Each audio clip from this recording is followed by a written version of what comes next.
Comment recevoir la grâce de Dieu? Comment recevoir la grâce divine? Justement, c'est ce qui m'amène vers toi aujourd'hui. Il y a beaucoup de personnes qui ne savent pas comment recevoir la grâce de Dieu. Il y a beaucoup de personnes qui n'arrêtent pas de demander chaque jour et tous les jours des bénédictions, qui n'arrêtent pas de faire des vœux, qui n'arrêtent pas de faire des prières, mais qui ne savent pas comment recevoir cette grâce. Et on ne sait pas comment arracher cette grâce. C'est très difficile, c'est très compliqué. Et je viens vraiment t'apporter cette main, justement. Sois la bienvenue, je t'envoie plein de bisous, plein d'amour. Merci déjà de t'abonner, de liker la vidéo et de la mettre en favori et de la partager pour pouvoir soutenir d'autres personnes. Alors, il y a beaucoup de personnes qui sont dans des traversées très difficiles dans leur vie.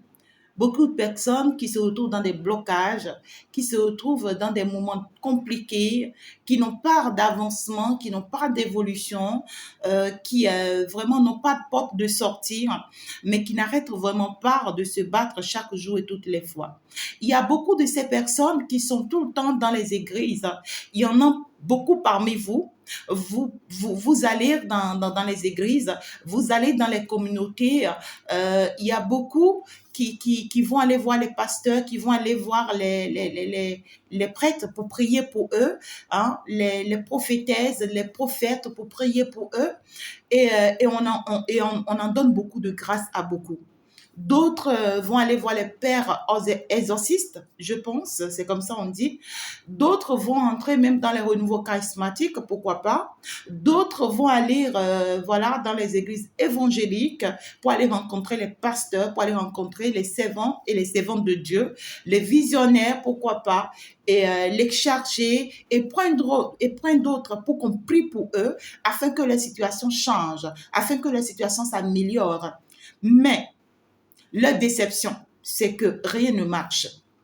Pour beaucoup, rien ne marche. Je vais t'expliquer quelque chose. Vous savez, la grâce, c'est tout autre chose.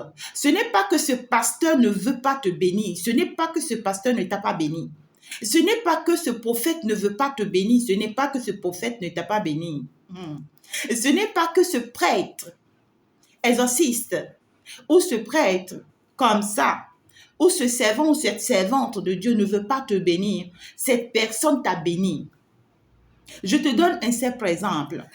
Lorsque tu arrives dans ma communauté, par exemple, d'accord, et tu demandes une grâce, et vous êtes 10, d'accord, et je vais faire l'imposition demain, quand je demande à Dieu de t'accorder, c'est-à-dire de vous accorder la grâce dont vous avez besoin, et j'impose la main sur une seule parmi vous, c'est-à-dire que tous les 10, vous recevez les mêmes grâces. Par les mêmes grâces, c'est-à-dire que la grâce de ce que chacun a demandé, vous recevez ça. C'est automatique. Vous recevez ça. Et c'est ce que les prêtres font. C'est ce que les pères font. C'est ce que les pasteurs font. Ce n'est pas qu'ils ne vous accordent pas la grâce. Parce qu'ils sont dans une connexion. D'accord? Ils sont dans une intimité avec l'invisible, avec Dieu, qui les permet de vous apporter une grâce. Et lorsqu'ils vous touchent, lorsqu'ils prient pour vous, ils vous apportent cette grâce. Mais lorsque je reste dans l'exemple que je suis en train de donner ici, dès que j'ai touché une personne et que tous les 10, vous recevez cette grâce, c'est peut-être 2 personnes qui reçoivent réellement la grâce de façon pratique et physique et qui peuvent revenir témoigner. Et sur les 2 personnes qui reçoivent réellement cette grâce et qui peuvent venir témoigner, il peut y avoir une personne qui soit une personne timide. Parce que ce n'est pas toutes les personnes que Dieu bénit qui viennent eux tous témoigner la grandeur de Dieu. Et j'en profite pour en parler. Ceux qui sont timides et qui ne viennent pas témoigner la grandeur de Dieu publiquement, sachez que vous vous bloquez vous-même. Parce que si c'était de l'argent que tu avais demandé et que Dieu t'a apporté cette grâce à travers un servant ou une servante de Dieu, par exemple, d'accord? Lorsque tu ne reviens pas témoigner la grandeur de Dieu, Dieu, pour pouvoir te tester, pour pouvoir t'obliger, alors il va permettre que les dettes tombent sur ta tête. Des dettes vont tomber sur ta tête. Ou tu vas avoir des problèmes de location. Peut-être toi qui as toujours payé les loyers, tu commences à rencontrer des difficultés pour ne plus payer les loyers. Toi, qu'on a toujours payé ton salaire à temps, on commence par rencontrer des difficultés, ton entreprise ou ta société, pour te payer ton salaire, ça devient compliqué. C'est-à-dire que Dieu permet des situations qui vont tomber sur toi. Lorsque tu commences par remarquer ça, cours vite pour aller témoigner la grandeur de Dieu dans ta communauté, là où tu as reçu cette grâce. Et l'ange qui t'a frappé avec cette grâce-là, l'ange aussi va remédier la situation. C'est parce qu'on veut t'obliger à témoigner. Ou bien tu as reçu la grâce d'enfantement, la grâce de grossesse. Tu es tombé enceinte. Tu n'es pas venu témoigner. Quand tu ne viens pas témoigner, Dieu va te mettre des épreuves. Ce n'est pas tout le temps Satan ce qui vous arrive. Parfois, Dieu permet que des choses vous arrivent pour voir votre grandeur de foi. Dieu va te mettre des épreuves et à la dernière minute de ton accouchement, l'enfant s'y change de position. L'enfant qui était horizontal, tout allait bien. Le docteur disait oui, l'infirmière disait oui, la sage-femme disait oui, tout allait bien. D'un seul coup, l'enfant change de position et devient vertical. Et on va te parler d'opération.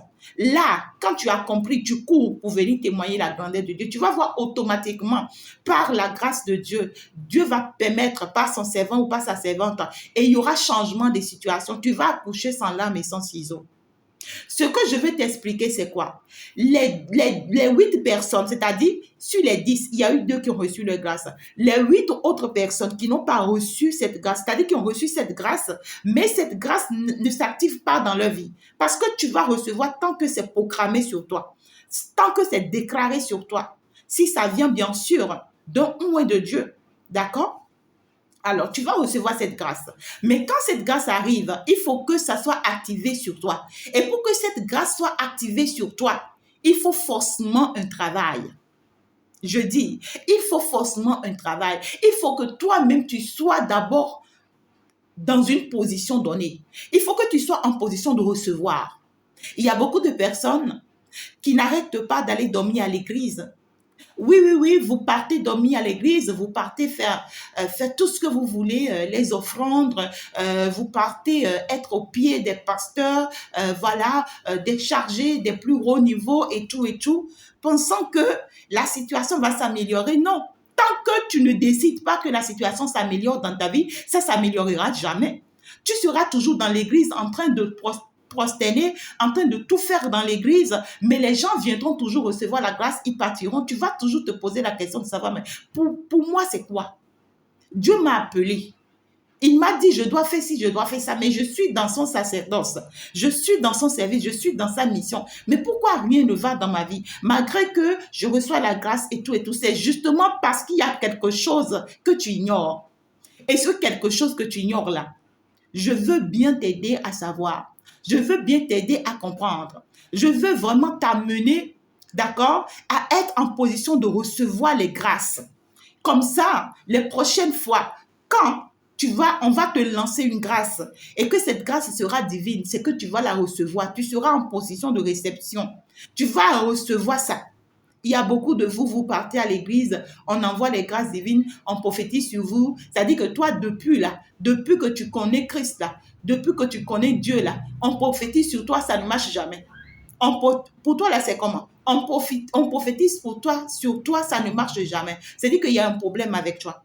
Il y a un problème à résoudre avec toi. C'est pas un problème de totem, c'est pas un problème de divinité, c'est pas un problème d'entité, c'est pas quelque chose de compliqué. Hein. C'est un problème personnel. C'est quelque chose que tu as à résoudre avec toi-même. D'accord? Et pour qu'on puisse t'aider, si tu veux vraiment être soutenu, si tu veux être aidé, si tu veux être accompagné, d'accord? Pour que désormais, cette grâce puisse te localiser ou la grâce divine puisse te localiser, alors viens t'inscrire dans ma communauté. Déjà sur mon profil, dès que tu arrives, tu tombes sur mes coordonnées. Tu vas aller prendre mes coordonnées, tu vas m'écrire en privé pour pouvoir faire partie de ma communauté physique comme virtuelle, c'est-à-dire comme réseautage. Voilà.